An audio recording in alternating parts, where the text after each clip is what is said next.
Assalamualaikum warahmatullahi wabarakatuh. Selamat pagi, salam sejahtera untuk kita sekalian. Salam sukses. Apa kabar Ibu Bapak sekalian, para peserta diklat pelatihan kepemimpinan administrator? Masih semangat? Pesan saya, jaga kesehatan agar kita sampai ke hari yang terakhir kita tetap sehat dan bisa menyelesaikan diklat ini dengan baik. Ibu sekalian, hari ini adalah hari ke-6 setelah agenda yang pertama yang saudara-saudara telah ikuti, yaitu kepemimpinan Pancasila dan nasionalisme.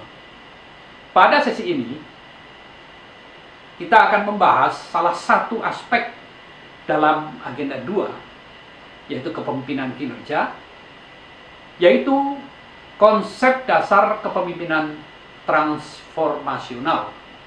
Sebelumnya perkenalkan, nama saya adalah Alek Abdi Alek.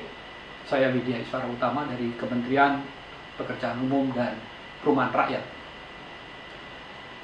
Ibu sekalian, sebagaimana kita pahami bahwa struktur kurikulum pelatihan kepemimpinan administrator ini ada 4. Yang pertama, ada 4 agenda. Yang pertama agenda kepemimpinan Pancasila dan nasionalisme, yang di dalamnya ada wawasan kebangsaan dan kepemimpinan Pancasila, bela negara, kepemimpinan Pancasila. Yang kedua, yang menjadi pokok bahasan pada pagi hari ini, yaitu masuk dalam agenda kepemimpinan kinerja, yang di dalamnya ada 4 mata diklat, yaitu kepemimpinan transformasional, yang nanti akan kita bahas lebih lanjut, jejaring kerja, manajemen perubahan inovasi sektor publik, dan komunikasi efektif. Kemudian agenda yang ketiga adalah manajemen kinerja. Ada 7 aspek yang akan dibahas: akuntabilitas kinerja, manajemen kinerja, organisasi digital, manajemen risiko, manajemen penganggaran, hubungan kelembagaan, dan standar kinerja pelayanan. Dan yang terakhir adalah agenda yang keempat, aktualisasi kepemimpinan. Agenda pertama, kedua, dan ketiga ini akan mendasari ibu bapak sekalian untuk melakukan aktualisasi kepemimpinan, melakukan studi lapangan, kemudian membuat rencana aksi perubahan peningkatan manajemen kinerja di unit organisasi. Baik, ibu sekalian, kompetensi dasar kepemimpinan kinerja ini yang akan kita bangun adalah setelah mengikuti pelatihan ini, ibu sekalian diharapkan mampu menerapkan kepemimpinan transformasional dalam menjalankan tugas dan perannya sebagai pemimpin jenjang administrator sehingga mampu menghasilkan kinerja tinggi. Kuncinya adalah kinerja tinggi.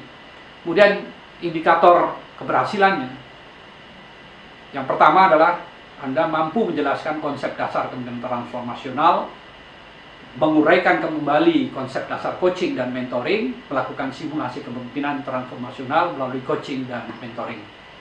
Ibu sekalian, berbicara mengenai kepemimpinan transformasional, ada gaya kepemimpinan. Menurut Hasibuan, terdapat banyak sekali gaya-gaya kepemimpinan. Yang pertama adalah kepemimpinan otoriter, kepemimpinan partisipasi, kepemimpinan delegasi, laissez-faire atau kepemimpinan masa bodoh, paternalistik, karismatik, militeristik, pseudo-demokratik, demokratik, transaksional, situasional, dan transformasional leadership. Ini adalah gaya-gaya kepemimpinan. Kita akan bahas lebih lanjut mengenai transformational leadership. Dalam pendekatannya, teori kepemimpinan ini, yang pertama ada pendekatan teori sifat, bahwa keberhasilan atau kegagalan seorang pemimpin banyak ditentukan oleh atau dipengaruhi oleh sifat-sifat yang melekat pada diri seorang pemimpin. Seorang pemimpin yang dilahir, seolah-olah dalam teori ini bahwa pemimpin itu dilahirkan. Ternyata teori ini tidak tepat, sehingga ada pendekatan yang kedua, yaitu pendekatan teori perilaku, di mana keberhasilan atau kegagalan pemimpin itu ditentukan oleh sikap dan gaya kepemimpinan yang dilakukan oleh pemimpin, dan pemimpin akan berhasil jika memiliki perilaku yang berorientasi pada 3 hal, yaitu task oriented, relationship oriented, dan efektivitas oriented.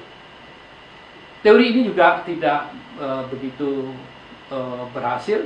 Dan kemudian ada teori yang ketiga, yaitu pendekatan situational leadership, di mana keberhasilan pemimpin suatu organisasi atau lembaga tidak hanya bergantung atau dipengaruhi oleh perilaku dan sifat-sifat pemimpin saja. Pemimpin akan berhasil jika mampu menggunakan salah satu dari task oriented, relationship oriented, atau efektivitas oriented berdasarkan situasinya. Ini juga tidak berhasil.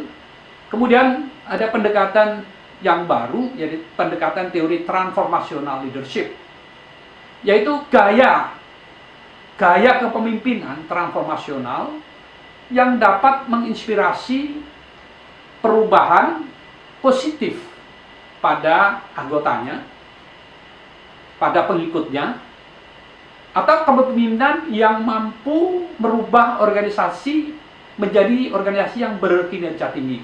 Nah, inilah yang akan kita bahas lebih lanjut mengenai transformational leadership ini. Sebelumnya kita coba pahami mengenai apa itu pemimpin dan apa kepemimpinan.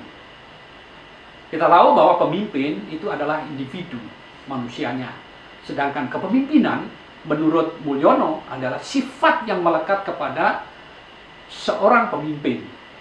Dan menurut Roblin, kepemimpinan adalah kemampuan untuk mempengaruhi kelompok untuk mencapai sasaran. Sedangkan menurut York menyatakan bahwa pemimpin adalah proses mempengaruhi aktivitas kelompok yang terorganisir untuk mencapai sasaran yang ditetapkan. Sedangkan menurut Wahyono mengatakan bahwa leadership atau kepemimpinan adalah proses di mana individu mempengaruhi anggota kelompok yang lainnya untuk mencapai tujuan organisasi. Jadi, apa kepemimpinan? Kepemimpinan itu menurut Arthur Theod dalam bukunya The Art of Leadership mengatakan bahwa kepemimpinan adalah kegiatan mempengaruhi orang-orang bekerja sama untuk tujuan yang mereka inginkan, terjadi di mana saja, asalkan seorang menunjukkan kemampuannya mempengaruhi perilaku orang lain ke arah tercapainya suatu tujuan tertentu. Itulah yang disebut dengan kepemimpinan atau leadership. Apa bedanya antara pemimpin dan manajer? Manajer itu hanya melihat masalah, sedangkan seorang leaders itu melihat adanya peluang. Jadi berbeda di sini. Seorang manajer memutuskan murni berdasarkan logikanya, sedangkan seorang leaders mempertimbangkan dengan hati. Perbedaan yang bisa saya kemukakan antara manajer dan pemimpin yang biasa kita ketahui bahwa manajer do the thing right. Manajer melakukan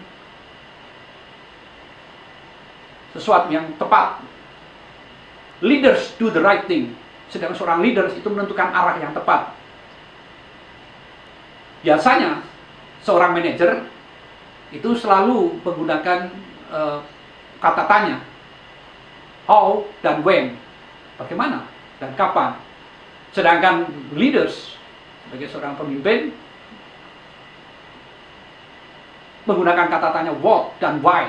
Kenapa? Kenapa itu yang harus dilakukan? Apa tidak ada cara lain? Di situ perbedaan antara manajer dengan pemimpin. Pemimpin selalu mencari cara-cara baru untuk lebih meningkatkan efektivitas dari organisasi. Leaders menginspirasi orang lain untuk melakukan yang terbaik di dalam setiap pekerjaannya, menjadi lebih maju dan lebih baik. Sedang seorang manajer itu melaksanakan apa yang sudah ada di jalur yang benar.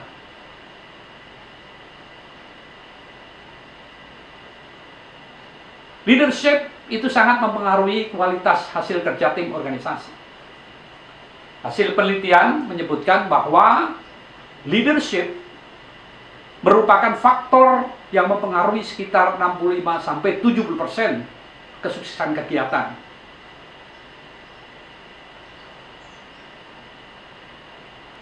Nah, kepemimpinan transformasional leadership adalah kepemimpinan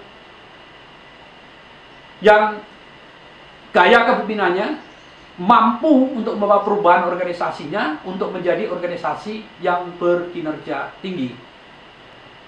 Kepemimpinan transformasional pertama kali digagas Blackburn pada tahun 78 dalam konteks politik, yang kemudian dikembangkan oleh Bass tahun 1985 serta Berry dan Houston tahun 1993 yang membawanya dalam konteks organisasional.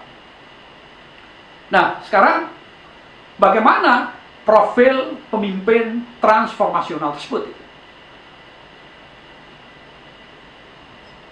Pemimpin transformasional dicirikan dengan pemimpin yang berwawasan luas dan mampu berpikir komprehensif. Dia tidak hanya melihat satu aspek yang sempit, tetapi dia bisa menghubungkan dengan masalah-masalah yang lainnya. Kemudian pemimpin yang dapat mengayomi anak buahnya, mendorong anak buahnya, besarkan hati anak buahnya. Pemimpin yang berani mengambil risiko. Dia melihat suatu masalah itu adalah peluang. Pemimpin yang bersikap tegas, konsisten. Pemimpin yang beretika dalam berhubungan kerja. Jadi intinya adalah di sini adalah integritas. Pemimpin yang berintegritas. Nah, kompetensi dari pemimpin transformasional yang pertama adalah mempunyai kemampuan berpikir sistem untuk mencari akar masalah sebuah konflik. Kemudian mempunyai kemampuan teknik komunikasi yang andal. Dalam arti mampu mengkomunikasikan konflik yang terjadi dengan baik sehingga masalah tidak melebar tapi dapat mengkerucut masalahnya.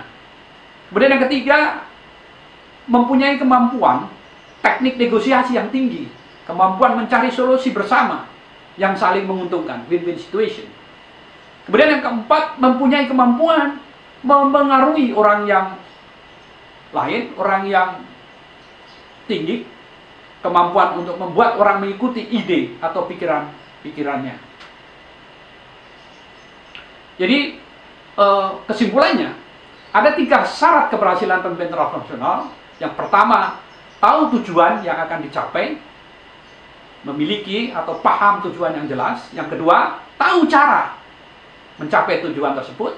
Yang ketiga, tahu mengajak pemangku kepentingan, stakeholders, untuk mencapai tujuan yang diinginkan. Tapi ada satu kunci, kata kunci yang yang harus dimiliki oleh seorang pemimpin transformasional, yaitu integritas. Integritas adalah kunci utama kepemimpinan transformasional. Stephen Covey menyatakan bahwa kejujuran menyampaikan kebenaran dan ucapan yang sesuai kenyataan itu adalah penting bagi kepemimpinan transformasional. Integritas adalah kunci utama kepemimpinan agar pemimpin bisa membawa dampak dan pengaruh pada orang lain, menghasilkan kerja yang berkualitas tinggi, prestasi yang luar biasa, dan kinerja yang melampaui target. Tidak biasa-biasa saja. Kualitas kepribadian berbanding lurus dengan integritas dirinya. Pemilik integritas lebih suka proses benar menghasilkan sesuatu yang benar. Satu kata yang perlu kita camkan dari Charles Handley mengatakan bahwa kita akan membuat kesalahan bila kita beranggapan bahwa masa depan adalah kelanjutan masa lalu. Sebab masa depan kita itu akan sangat berbeda dengan masa lalu. Kita harus meninggalkan cara-cara lama agar kita sukses menghadapi masa depan. Ini yang dikemukakan oleh Charles Handley. Demikian Ibu Bapak sekalian, terima kasih atas perhatiannya. Mudah-mudahan apa yang saya sampaikan bisa memberikan pemahaman mengenai transformational leadership. Terima kasih. Assalamualaikum warahmatullahi wabarakatuh.